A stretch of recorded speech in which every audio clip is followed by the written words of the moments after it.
The following is a semi-professional... fuck it, read it yourself. Alrighty, welcome back. God damn it, I did it again. It's alright, we're going to tell people how to not puke on themselves. Yeah, so botulism, botulinum specifically, the bacteria that causes botulism, and the toxin, botulinum toxin, that is actually the side effect of it, that fucking hurt. Goddamn not, man. Just die. Oh, nope. Shit. Oh. Ow. Fuck, that hurt. Were you specifically going to talk about Chipotle, though? I was for a split second, but that was an E. coli scare. Oh, finish him! Yeah! Yeah, come on! Be better than him! Be better than him! Did you do it? You did it. Looked like I did it. Yeah! Keep chopping his fucking head off! Woo! Oh, yeah. Right, so Chipotle. We were talking about Chipotle. Chipotle, yeah. E. Specifically coli, in them losing their monies. E. coli is a completely different bacteria than botulinum, which is what causes botulism, and specifically botulinum's toxin is what causes botulism. All it really is, botulism, is a slight paralysis of the colon. So anybody who's ever seen a video, I'm sure you've seen at least one on the internet of a colonoscopy, you'll see that the colon is actually constantly moving. Yeah, and that's how it moves the poo. Yeah, and colon motility is basically just your colon wriggling along. So when your poo ceases up, your poo stays inside you and you get sick? Yeah, and that happens with botulinum toxin because it paralyzes selectively the colon and parts of the working intestines, so it doesn't actually freeze it completely, it ends up just liquefying it because the solids are not able to be dried out, so you end up with the screaming shits for a while. Until the toxin has been purged from your system. So where are we going through all this? Just talking about what gives you the shits? We inject that into our face. It is not inherently toxic. Botox is botulinum toxin. It's an acronym for it. So that's how it gets rigid and stays. Yep. I did not know that. Yeah. That is a fun fact. And so E. coli, if you were to ingest it, yes, you will run a high fever, and yes, you will get very sick and probably vomit, but that is your body's method. Natural system. Yeah, it is your body's method for purging itself of that infection. Oh, there's some shooters up top that are getting it. Yeah, I see that. I'm gonna clean those guys out here in a second. There we go. Oh, I didn't know if you were specifically going to talk about Chipotle and what... The Chipotle scare, okay. First of all, it was... You could blow up the barrels and kill them all. Was it like 4 different restaurants? So I cannot tell you the specifics. I just know that they're still hurting very much from it, and they're about to do another round of, free burritos at the emails. Okay, so here's the thing. You have your USDA, U.S. Department of Agriculture, okay? All right. And they're the ones that are typically called in for E. coli scares, because where does E. coli start, Roman? It starts at the grower. It does not start with the buyer. It does not start with the restaurant that prepared. It starts with the grower. Well, yeah, it's the same thing with hepatitis, and that's from people pooping in the fields from picking it all day and whatnot. Yeah. So E. coli, Escherichia coli, the full name of the bacteria, could actually be very easily killed by cooking things to the proper temperature. So if it was able to get produced by the grower, okay? But if it's on a lettuce leaf, you can't cook a lettuce leaf, so... Exactly. That's usually why it comes on things like lettuce, tomatoes, and other... Would you like to know, Roman, why it is safer to eat a burrito from Taco Bell, even in the midst of an E. coli scare, than it is to eat a burrito from... Chipotle in the midst of an E. coli scare? Is it just because of the heat? Taco Bell steam cooks its burritos. It makes the burrito wrap completely and then steam cooks the burrito. It actually uses pressurized steam. Oh, where Chipotle kind of assembles it and the only thing that cooked is the meat. Yes. All they right. pre-cook the meat and they assemble it on the line. Because it's fresh. Yay. Yeah. Now, Mexican Subway has been doing this practice for a long time, and I will say their burritos are absolutely delicious, but in terms of safety, the food has also been sitting there for a while. So, and granted, they change it out really regularly.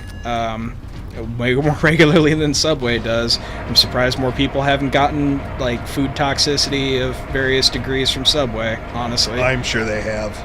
I just fucking hate Subway, so I never eat there.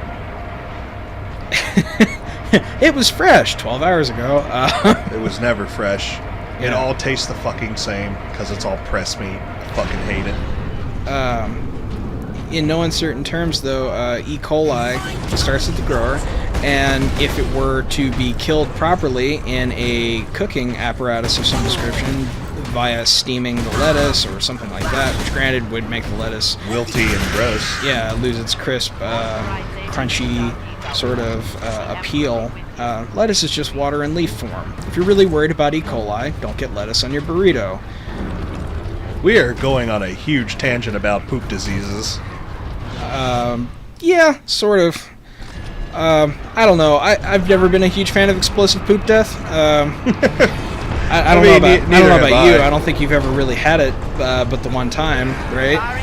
And I've definitely received food poisoning before from other countries, and deli belly, they call it in other countries, or rather the UK refers to it as deli belly, and it's got to do with disagreement. I've never made the mistake of falling into Montezuma's revenge when I've had spent time in South America. All you have to do is eat peppers to avoid that, because that is an intestinal parasite, and they cannot tolerate capsaicin.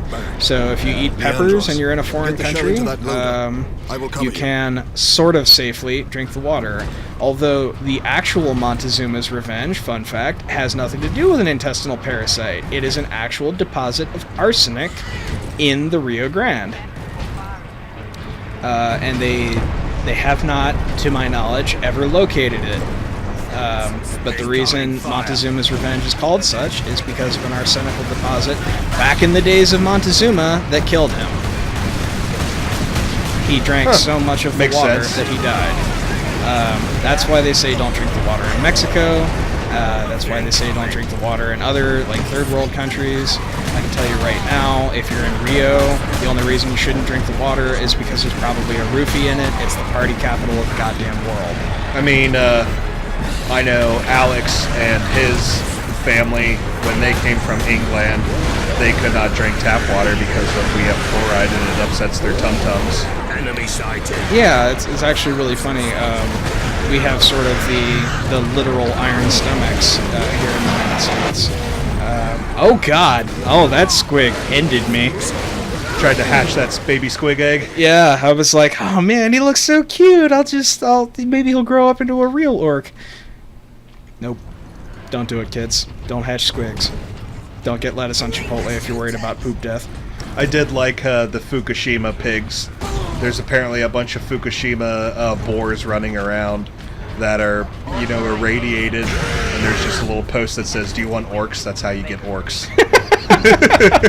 That's great. So I don't know what this marksman mode thing is. You could have read it. Okay, Fury now allows you to enter marksman mode. Oh, that's stupid. Why would I do that?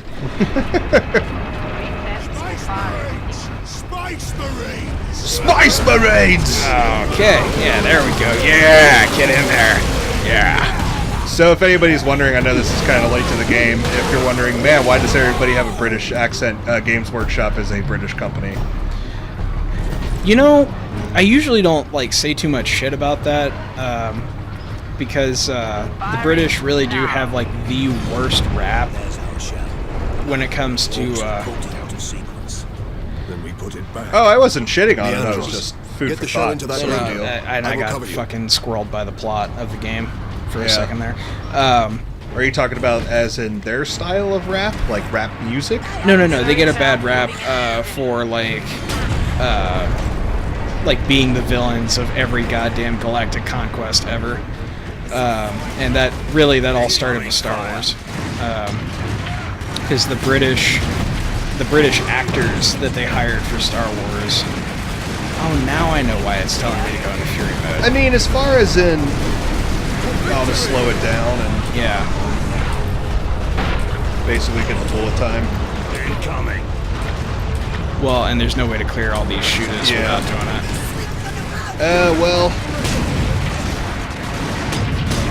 All I can say is there's definitely something in American cinema, and American cinema's been around for a long time now. We Americans seem to enjoy anything that's foreign, and I'm not going to be one of those people that say it's because America has no culture, but because we're the great melting pot, it usually seems like folks are really interested in other culture for the most part, and they find any inflection of language to be, attractive. So that's why we kind of fantasize the British bad guy or whatever. God damn squids. Man, those squigs are just kicking your ass. Yeah, I know. Well, on the next episode of Nihilhalla, everybody, Neil gets better. Maybe. Maybe.